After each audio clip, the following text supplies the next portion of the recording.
ಇನ್ನೊಂದು ಪ್ರಯೋಗ ಇದೆ.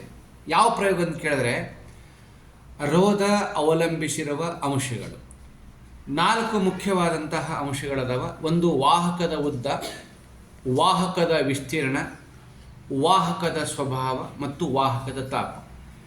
ಈಗ ನಾನು ಪ್ರಯೋಗವನ್ನು ಮಾಡ್ತಾ ಇದ್ದೀನಿ. ಮೊದಲನೇದಾಗಿ ಇಲ್ಲಿ ಒಂದು ಸೆಲ್ ಇದೆ. ಇಲ್ಲಿ ಅತ್ಯಂತ ಉದ್ದನೆಯ ಒಂದು ವಾಹಕ ತಂತಿದೆ, ಅದಕ್ಕಿಂತ ಕಡಿಮೆ ಉದ್ದನೆಯ ವಾಹಕ ತಂತಿ ಇದೆ. ಇಲ್ಲಿ ವಾಹಕದ ಅಡ್ಡ ಕೊಯ್ತ ಜಾಸ್ತಿ ಇದೆ.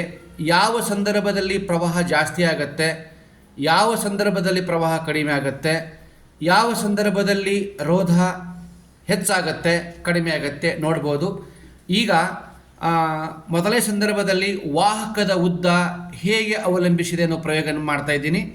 ಈಗ ಬೆಳಕು ಅತ್ಯಂತ ಪ್ರಕಾಶಮಾನವಾಗಿದೆ. ಈ ಕಡೆ ನಾನು ಮೂಮೆಂಟ್ ಮಾಡ್ತಾ ಇದ್ದೀನಿ, ಬೆಳಕಿನ ಪ್ರಕಾಶಮಾನತೆ ಕಡಿಮೆ ಆಗ್ತಾ ಇದೆ. ಇದಕ್ಕೆಲ್ಲ ಕಾರಣ ಏನಂತ ಕೇಳಿದರೆ, ವಾಹಕದ ಉದ್ದ ಹೆಚ್ಚಾದಷ್ಟು ರೋಧ ಹೆಚ್ಚಾಗುತ್ತದೆ, ಪ್ರವಾಹ ಕಡಿಮೆ ಆಗುತ್ತದೆ. ಈಗ ಎರಡನೇ ಸಂದರ್ಭದಲ್ಲಿ ವಾಹಕದ ಉದ್ದ ಕಡಿಮೆ ಇದೆ, ಬೆಳಕಿನ ಪ್ರಕಾಶಮಾನತೆಯನ್ನು ನೋಡ್ಬೋದಿಲ್ಲಿ. ಬೆಳಕಿನ ಪ್ರಕಾಶಮಾನತೆ ಜಾಸ್ತಿ ಇದೆ. ಇದರರ್ಥ ವಾಹಕದ ಉದ್ದ ಕಡಿಮೆ ಆದಷ್ಟು ರೋಧ ಕಡಿಮೆಯಾಗುತ್ತದೆ, ಪ್ರವಾಹ ಜಾಸ್ತಿ ಆಗುತ್ತದೆ.